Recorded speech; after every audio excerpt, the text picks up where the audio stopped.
설림승보전 함께 보고 있습니다. 백운수단 선사. 선사의 이름은 수단, 형주 사람이다. 어려서부터 글씨에 뛰어났다. 속세에 있는 것을 즐기지 않아서 차릉의 공을 의지에 삭발했다. 20세 넘어서 옹 선사를 참례했다. 다릉 인욱. 옹이 누구시냐? 다릉 인욱이다. 옹 선사를 20대에 참례하고 홍선사가 입적한 후 회공이 양기방해 선사가 법을 이어서 머물 때 한번 백운수단 스님 보고서 양기방해가 기특하게 여겨서 매번 밤이 다하도록 법담을 나누었다.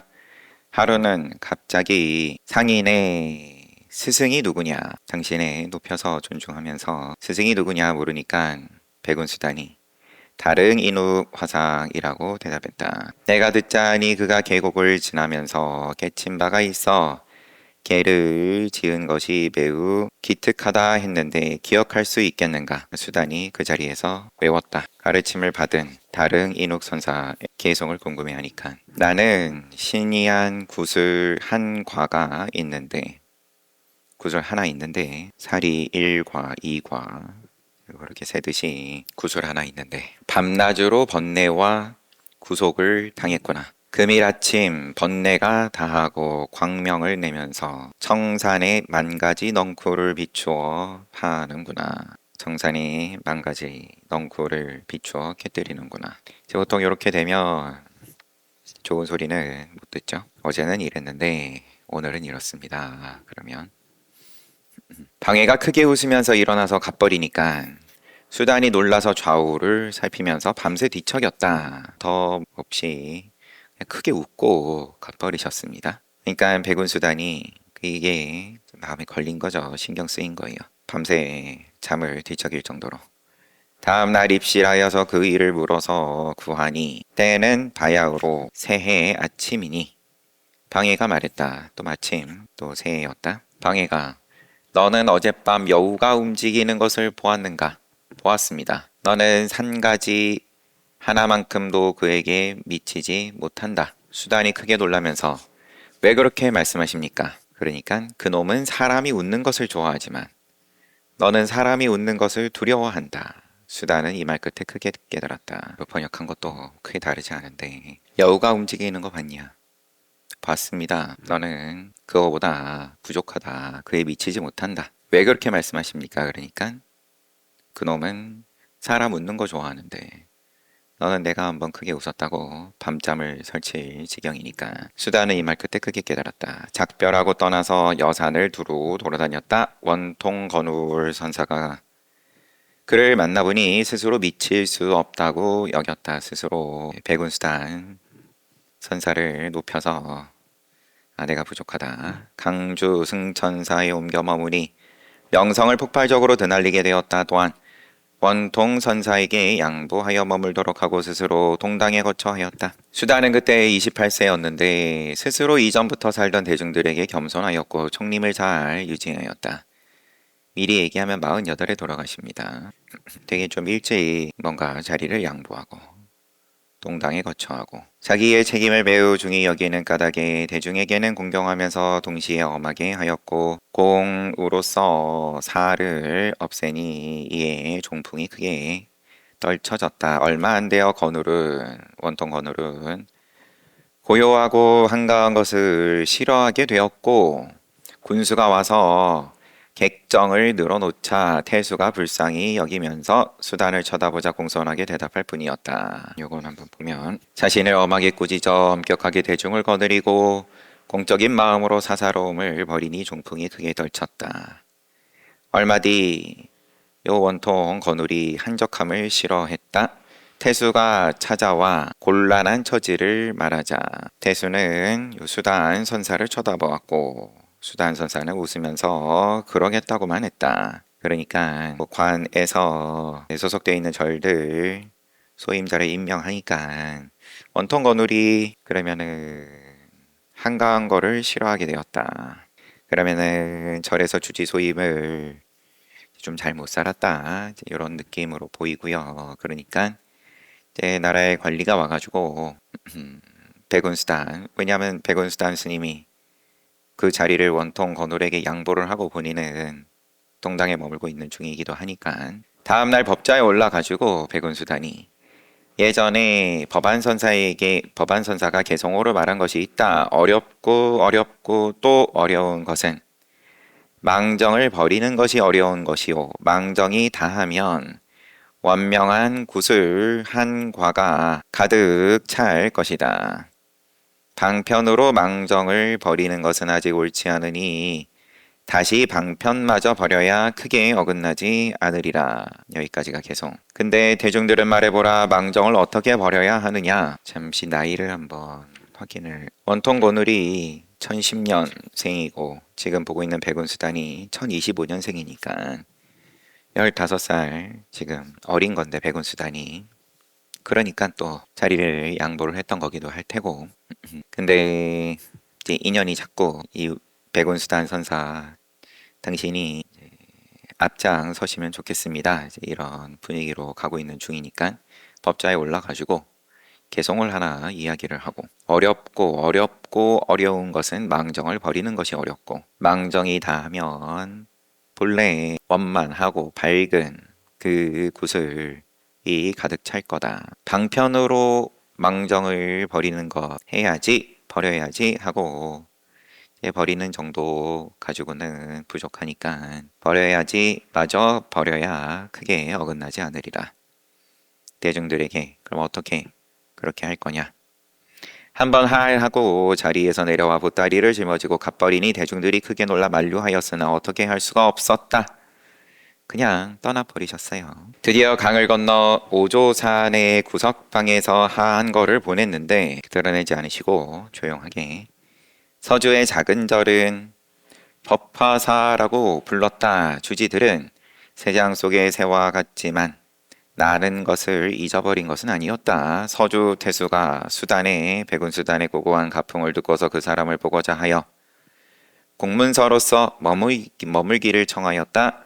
소임을 또 주려고 했다. 수단은 기꺼이 주장자를 짓고서 오니 납자들을 수용할 수 없을 정도에 이르렀고 사대부들도 그를 훌륭하게 여겼다. 백운산 회해 선원으로 옮겨 머물고는 법좌에 올라 대중을 돌아보면서 말하기를 북소리가 나기 이전에 산승이 자리에 오르지 않았을 때가 북소리가 나기 이전에 산승이 내가 자리에 오르지 않았을 때가 고불의 옛 부처의 본보기로 훌륭한 것이다. 아니면 옛 부처다. 만약에 사람들이 여기에서 알아차린다면 석가가 옛날 사람이 아니고 지금 미르기 후세 사람이 아니라고 말하리라. 다시 새치의 혀 위에 내 말을 얹어 놓은 것을 허락한다면 일찍이 이미 어긋난 것이고 모름지기 잘못됨을 구별하는 눈을 갖추어야만 완전함을 구할 수 있다. 모름지기 잘못됨을 구별하는 눈을 갖추어야만 완전함을 구별할 수 있겠느냐? 바로 말하였다. 또 너희들에게 높아심으로 입을 열 때는 최상승 일구를 곧바로 말해주지 않고 함께 걸어줄 때는 최상승의 한 걸음을 곧바로 내딛지 않는다. 높아심으로 말해주면 이미 어그러진다. 때에 묻어버린다. 이 일은 각자의 일인 거고 혼자 해결해야 될 일인 거고 누가 말해주고 내지는 같이 걸어주고 그래서 될 일이 아니다. 무엇 때문에 콧구멍이 바르게 되어 있지 않느냐? 항상 콧구멍을 심상하게 보기 때문에 완고하게 되는 것이다. 너희들이 발심하려고 하지 않으니 오늘 모든 사람들에게 발심할 것을 권하노라. 양구하시고 하나 그냥 하나 일자 하나. 그리고는 갑자기 자리에서 내려왔다. 그 가풍의 뛰어남이 이와 같았다. 어떤 스님이 청해서 물었다.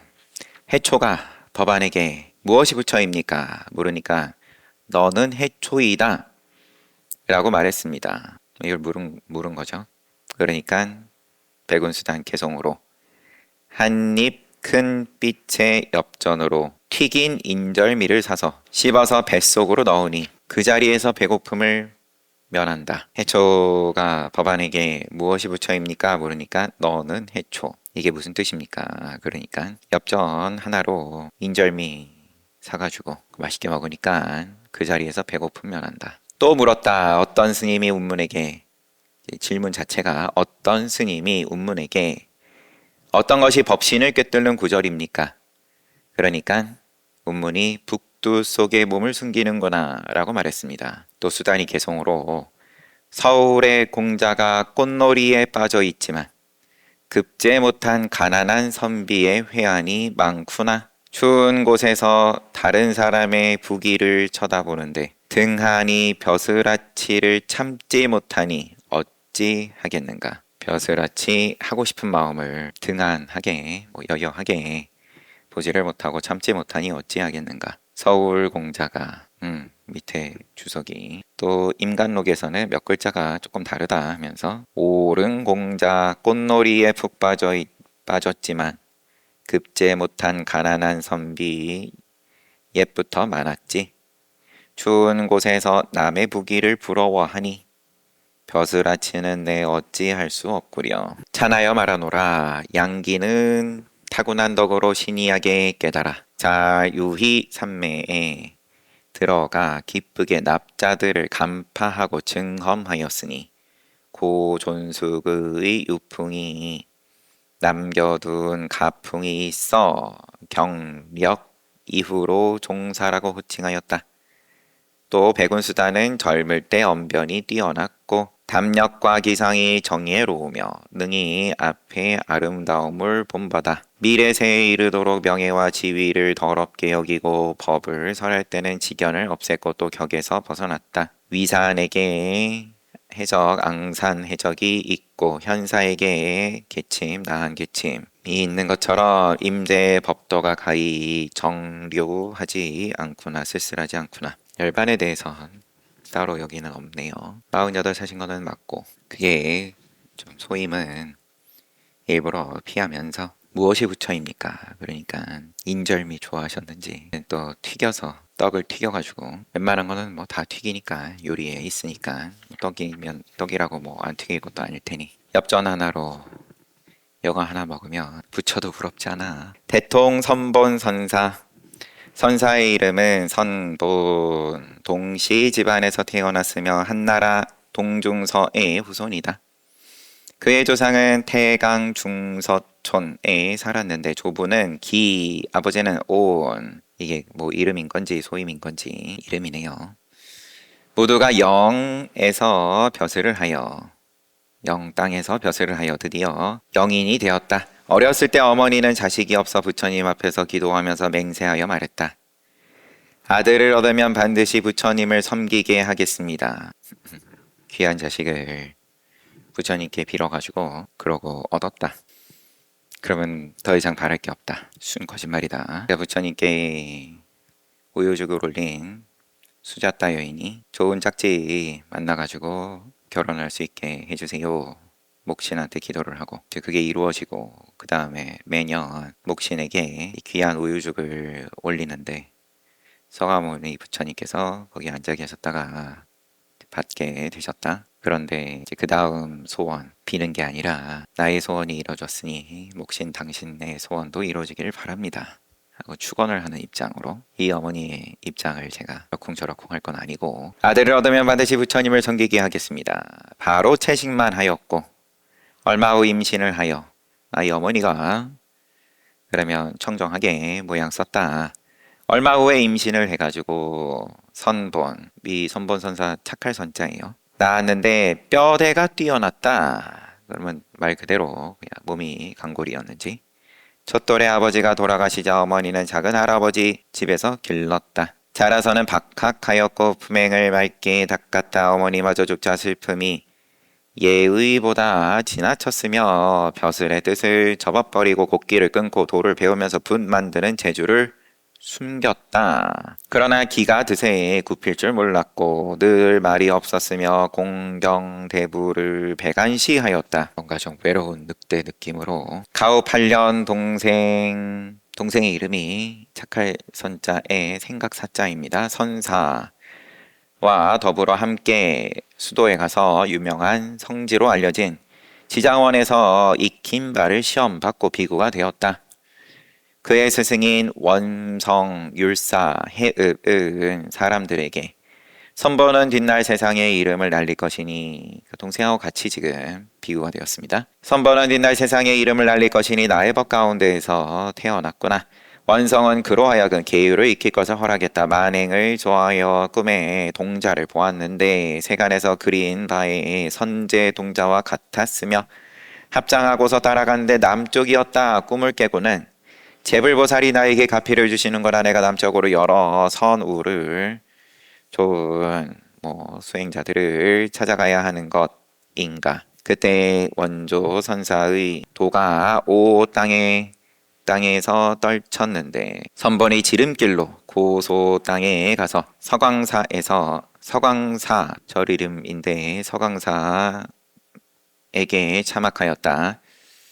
원조는 좌정하고서 특별히 살펴보니 선본이 묵묵히 종지에 개합하는지라 5년 동안 시봉을 시키면서 그 종료를 모두 얻게 하였다. 재창의 강요를 정돈하고 차별지를 단련시켜 종횡으로 자제롭게 하고 기존 규범을 건너뛰니 당시의 무리들이 주변에 나타나지를 못했다. 따라오지를 못했다. 하나를 가르쳐주며 열을 알았다. 그런 느낌으로 원조가 그를 의지하니 그 가풍이 성하게 되었다. 원조 선사가 지금 좋게 보고 뛰어남을 알아보고서 잘 가르쳤다. 작은 아버지가 원통 법수를 모셨는데 법수는 여산 서현사에 머물면서 침실 출입하기를 동사에 동력동자에 절사자 적자와 같이 했다. 원풍 7년 봄에 국왕과 인연을 정리하고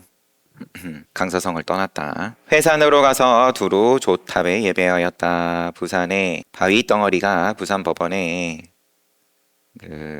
큰 바위가 뛰어남을 보고서 만행을 마치고자 하는 뜻이 있게 되어 드디어 태수암에 머물렀다. 한참 뒤에 세상에 나와 무주 쌍림에서 6년을 머물렀는데 절강지방 동쪽의 도속들이 따르고 존경하였으며 와서는 부대사의 환생이라고 말했다. 전당 정자사로 옮겨 원조의 뒤를 이었는데 공양간에서는 하루에 1000여 명의 식구가 단월의 시주에 의해 살았으니 1000명이 먹었다. 매일같이 공양하는 모습에 장엄하고 성대함을 만행하는 자들은 하늘 세계가 아닌가 하고 의심하였으니 그때 사람들이 대소본이라고 불렀다. 이름이 선본이니까 글쎄 대소본이라고 하면 크고 작음을 다 아우르는 별칭을 지어줬다. 신종이 황제가 그의 명성을 듣고서 조칙으로 상도 법은사에 머물게 하고 대통선사라는 시호를 내렸다. 또 원통의 뒤를 이었는데 선본의 옥을 고준하게 세워놓은 것처럼 엄하게 대중에 임하였으니 모든 산이 하늘 기둥을 둘러싸고서 그 높고 차가움에 양보하는 것과 같았다. 이 기록들의 모음이다 보니까 대통선본 선사에 대한 기록은 되게 이제 좀 화려해요. 말하자면 수식이 이때 잘 쓴 글의 한 가지 방식이겠지만 좀 돌려서 표현하면서 그러나 좋고 나쁜 것을 대중들과 더불어 함께 했는데 일찍이 말로서 상대를 부리거나 물질로서 사람을 빌리지는 않았다. 왕공과 귀인들이 일전문과 처마 모든 주춧돌을 금으로 칠하고 푸른색으로 새기니 땅에서 절이 솟아오른 것과 같았다. 8년을 머물다가 조정에 정하여 늙었으므로 서호로 돌아가기를 원하였다. 조칙으로 허락하니 드디어 동쪽으로 돌아가 용산 숭덕에 암자를 짓고 두문 불출하니 세상과 더불어 서로 잊혀졌다. 원풍 10년 천하에서 보기를 원했으나 볼 수 없었으며 오직 상자인 사예와 함께할 뿐이었다. 사예는 여선과 더불어 미리 그의 평생을 말해 두었다. 자기 스승의 행장에 대해서 정리를 진작에 해놨다. 대중에 30년을 임하였으나 일찍이 웃어본 적이 없는데 한가하게 머물 때인지라 손뼉을 치면서 우스갯소리를 하였다. 그 까닭을 묻길래 어찌 대중을 거느리는데 엄숙히 삼가하지 않으리오마는 내가 예전에 총림을 한 까닭에 억지로 그렇게 행한 것이지 성품이 실로 그런 것은 아니다고 말하고는 이르는 곳에 불보살의 행립상을 보고서는 감히 앉지 않았으며 청정한 공양일지라도 고기라는 이름으로는 먹지 않았다. 스승에 대해서 이와 같이 묘사했다. 그가 진실로 정성스럽게 이 일을 공경하게 하고 마음을 잘 지켜 허물을 짓지 않는 것이 이와 같았다. 대관 3년 12월 갑자일에 세 손가락을 굽혀 보이고 주위에 말했다. 세 손가락을 펼쳐 보이라고 정정하겠습니다. 3일 후에 전하하겠다. 과연 그렇게 전화하니 이상한 짐승과 새가 뜰에서 울다가 갔다. 상방에 전신을 탑에다가 모셨다. 나이는 75, 법납은 45. 차나여 말하노라. 선보는 운문의 후예이니 설두를 우러러 사세의 적선이 되었구나. 평소 행동거지에서 바로 쳐다보고서 눈을 깜빡거리지 않았으며 승당에 올라 법문하고 찬불할 때 좌우를 둘러보는 것이 마치 코끼리가 돌아서는 것과 같았으니 공부하는 사람이 대부분 이로부터 깨달음에 들어갔도다. 그가 장차 전하하려 하자 월승은 선본이 도솔천으로 돌아가는 꿈을 꾸었으니 그 사람됨의 거처와 옷과 기물 그리고 놀이개를 살펴보니 자기의 덕을 닦아 남을 이롭게 하였으며 날마다 그 덕을 새롭게 하였으니 천상세계에 가지 않는다면 어디로 가겠는가. 자기의 덕을 닦아 남을 이롭게 하였다. 자기의 덕을 닦는 것이 남을 이롭게 하는 것과 이게 어긋남이 없었다. 아기가 딱 들어맞았다. 어떻게 하면 그렇게 되냐. 대중에 30년 임했는데 앞에 묘사들이 이제 엄격하고 뭐 그런 식의 표현들이 많이 나왔는데 이 선본선사 30년 대중생활하면서 웃는 모습을 한 번도 보여준 적이 없었는데 따로 지금 산으로 들어가가지고 암자짓고 세상과 더불어 서로 잊혀졌다. 그러고 사시는 동안에는 손뼉을 치면서 우스갯소리를 하였다. 그래가지고 여쭤보니까 말씀하시기를 어찌 대중을 거느리는데 엄숙히 삼가하지 않으리오마는 대중생활은 또 그런 모양 쓰는 거고 또 본래 성품이 실로 그런 것은 아니다. 그렇게 말씀하시고 이르는 곳에 불보살의 행립상을 보고서는 감히 앉지 않았으며 입상 아니면 그냥 은유적인 표현일지 그만큼 늘 어디에 이르든지 불보살이 예배하는 모양을 늘 쓰셨다.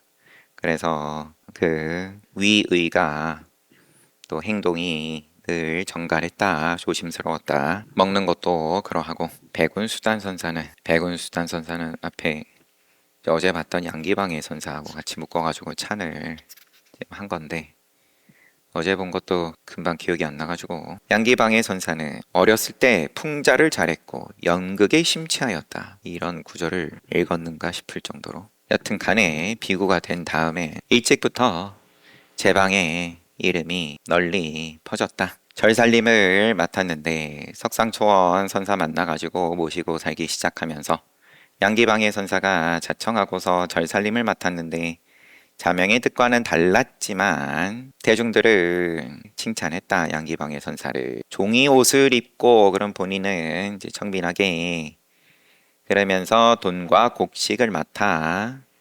때로는 어리숙한 말로 자명과 서로 부딪혔으나 살림사는 문제에 있어서 스승하고 생각이 같지 않을 때가 왕왕 있었던 모양이죠. 근데 또 대중들은 방위가 옳다고 그렇게 또 이야기를 했다. 뭐 이것만 갖고는 쉽게 그림이 그려지지는 않고 자명은 공양을 마치고는 반드시 산행을 했는데 선객들이 도를 물으려고 해도 대부분 있는 곳을 몰랐다. 근데 방해가 북을 치고 대중들을 모아버리니까 자기도 그러면 스승 어디 있는지는 몰라도 사람들 쭉 모아놓으면 그래도 제일 어른 스님이 안 나타날 수가 없게끔 그렇게 해버리니까 여러 가지로 좀 뻔뻔하다면 뻔뻔하고 스승 눈치를 그렇게 안 본 것 같아요. 자명이 급히 돌아와서 화를 내고 꾸짖으면서 해 저물고 나서 법좌에 오르는 일이 없는데 너가 왜 너 마음대로 이렇게 일을 벌려? 그러니까 방해가 천천히 대답했다. 분주의 전역 소참 법문인데 어째서 규범이 아니라고 합니까? 또 헤어지게 된 다음에 스승하고 도속들이 출가 제가자들이 할 거 없이 산으로 와가지고 양기방해에게 머물러 주기를 청하니까 그때 이제 구봉 땅에서 그러니까 구봉의 장로 근공이 방해에 대해서 잘 모르고 방해의 감사도 선을 하느냐 그러니까 방해가 문답을 마치고 나서 법상에 지금 옳은 건지 옳은 거죠. 다시 질문할 자가 있느냐 법문을 하고 나서 누구나 나와서 질문해 봐라. 오늘 나의 이름은 너의 모든 사람의 손 안에 있으니 가로로 끌고 가든지 세로로 끌고 가든지 완전히 내가 한번 맡겨줄 테니까 누구든 한번 나와봐라. 대장부는 반드시 대중들과 만나서 결택해야 하며 늘 매일매일이 내지는 매 순간이 승부라면 승부인데 결택하는 거니까 미리 준비 시간이 있고 결택하는 시간이 있고 또 나중에 반성하는 시간이 있고 그런 게 무슨 선이냐. 아무나 편한 대로 나와봐라. 땅속의 물에서 호로를 만지는 것과 같이 해서는 안 된다. 호로가 뭔가 싶지만 여튼 이제 안목 없이 그냥 여기저기 더듬다가 얻어 걸려가지고 낚아내는 식으로 해선 안 된다. 이런 식으로 당신을 드러내시고 이 구봉 장로 구봉 근 선사가 거기에 대해서 이제 인정을 하면서 문답을 하는데 우물쭈물 거리니까 문답 가운데서 확 밀쳐버리고 그런 이야기 봤던 분입니다. 뒤에 문답 본 거는 이제 생각이 좀 나니까 시간도 얼추 다 됐고 그 다음에 그 제자인 백운수단 선사 양기방의 선사가 좋게 봐가지고 너가 가르침 받았던 다른 인욱 선사에게 개성이 있다 들었는데 한번 들려줄 수 있어? 나에게 신이한 구슬 하나가 있는데 밤낮으로 번뇌와 내지는 번뇌로부터 구속을 당했구나. 금일 아침 번뇌가 다하여 오늘 아침 번뇌가 다하여 광명 내면서 청산 만 가지 넝쿨을 비추어 끊어버렸다. 오도송 일란지 도노를 얘기를 하는 개성을 듣고는 크게 웃고 들어가 버리시니까 백운수단이 다음날 이제 물을 수밖에 없고 너는 어젯밤 여우가 움직이는 것을 봤어? 봤습니다. 너는 산 가지 하나만큼도 그에게 미치지 못한다. 크게 놀라면서 왜 그렇게 말씀하십니까? 그놈은 사람 웃는 거 좋아하는데 너는 사람 웃는 것을 두려워한다. 이 말 끝에 크게 깨달았다. 이 두 분에 대해서 찬 한 게 그냥 말 그대로 찬탄이니까 두 분의 아름다움이 위산앙산 내지는 현사와 계침의 그 모습에 부족함이 없다. 쉬었다가 정진합시다.